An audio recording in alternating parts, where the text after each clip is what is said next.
Follow करना चाहिए। सीख नंबर 1, हमेशा सत्य की जीत होती है। चाहे झूठ कितना ही बड़ा हो, चाहे सत्य कितना ही कमजोर लग रहा हो, लेकिन आखिर में जाते जाते सत्य अपनी ताकत दिखा देता है और झूठ बहुत फीका पड़ जाता है, सबके सामने आ जाता है और हार जाता है। पूरे रामायण से केवल एक सीख निकालने को अगर आपको बोला जाए तो इस लाइन को याद रखना।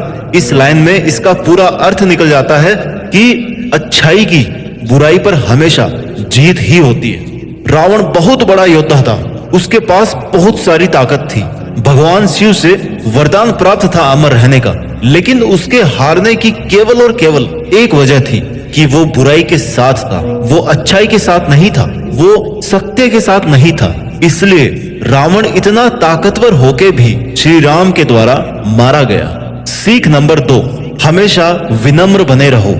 जब भगवान श्री राम ने हनुमान जी को भेजा कि जाओ एक बार देख के आओ कि लंका कैसी है और सीता को कहाँ रखा है, तो हनुमान जी अपनी योग माया से और अपनी ताकत से माता सीता के पास पहुंच गए।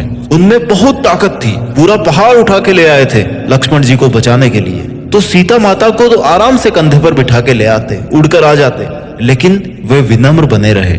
उनका फंडा क्लियर था कि जैसा भगवान श्री राम ने बोला है केवल वैसा ही करूंगा। वो चाहते तो उनके लिए क्या मुश्किल था अपनी शक्ति प्रदर्शन करना, पर वे विनम्र कि जहां जाएंगे मैं वहीं पर रह लूंगी, फिर चाहे वो कांटे हो, सर्दी हो या गर्मियां हो।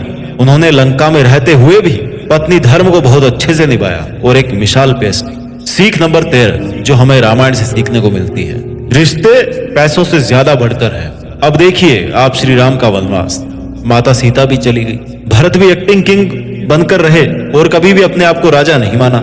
लक्ष्मण ने छोटे भाई होने का फर्ज अच्छे से निभाया, यानी कि कोई महल नहीं था, कोई पैसों का मैटर ही नहीं था, लेकिन फिर भी रिश्ते कितने अच्छे से चल रहे थे। रिश्ते अगर निभाना जानते हो तो पैसा कुछ भी नहीं है, धन दौलत कुछ भी नहीं है पैसों के सामने। इसलिए रामायण के लक्ष्मण और सीता माता की तरह अगर धन दौलत और रिश्तों में किसी एक को चुनना पड़े ना, तो हमेशा रिश्तों को ही चुनना चाहिए। सीख नंबर 14, माँ बाप की इज्जत।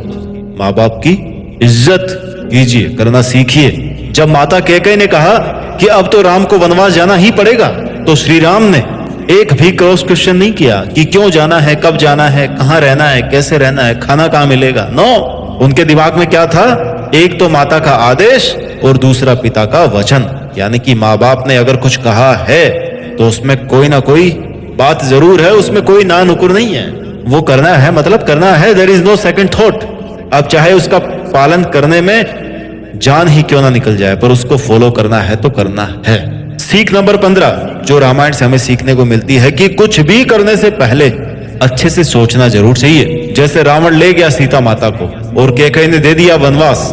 अगर कैकेयी ने सोचा होता वनवास देने से पहले तो श्री राम को कभी जाना ही नहीं पड़ता, और रावण ने सोचा होता